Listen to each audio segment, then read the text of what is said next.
I'm Dave Sinton. I'm a professor in mechanical and industrial engineering here at University of Toronto. My research is in small-scale fluid mechanics, so microfluidics, nanofluidics. Most of the research in that area focuses on health applications, lab-on-a-chip technologies. I take a different direction and try to apply those tools to energy challenges. Canada is an emerging energy superpower. We're interested on the renewable side, looking at can we find better ways to use CO2 to keep it from being emitted and to turn it into valuable products.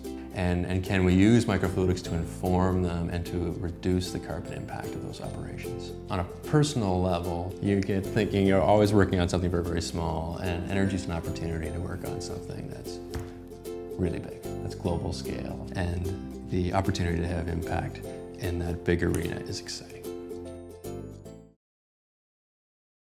My name is Aaron Wheeler. I'm a chemist at the University of Toronto.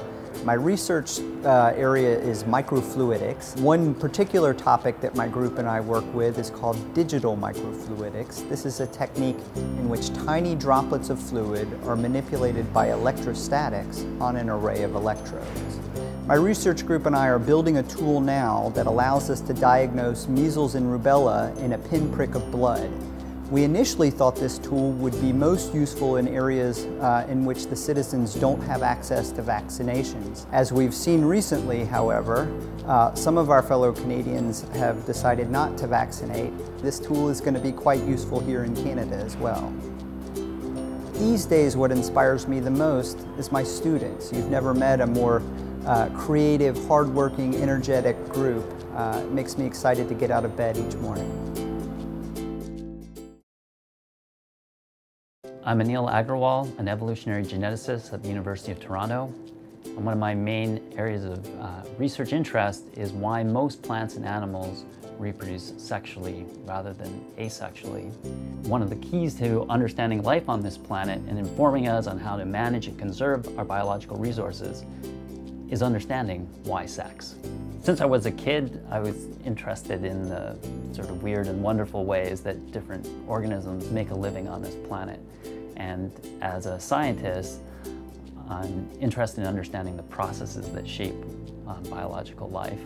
And that's what inspires me, is unraveling more of that mystery. I love the opportunity to ask interesting and important questions about the way life works. Hi, my name is Daniyal Zuberi, and I'm RBC Chair and Associate Professor of Social Policy at the Factor-Inwentash Faculty of Social Work in the School of Public Policy and Governance at the University of Toronto. My research focuses on the way that social policies, including healthcare, education, and social welfare policies, shape the quality of life, opportunities, and hardships experienced by individuals living in Canada and the United States. My research focuses on some of the most important and pressing challenges facing Canadian society today, including entrenched urban poverty, inequality, immigrant incorporation, and improving the educational outcomes of marginalized youth. I'm inspired by my commitment to social justice. I'm passionate about social policy and believe in its potential to improve the lives of disadvantaged individuals. I'm Subodh Verma. I'm a heart surgeon at St. Michael's Hospital. In addition to working as a heart surgeon, I also do basic and translational research in the area of cardiovascular disease. One of my areas of interest relate to a breast cancer gene and its role in heart and vascular disease.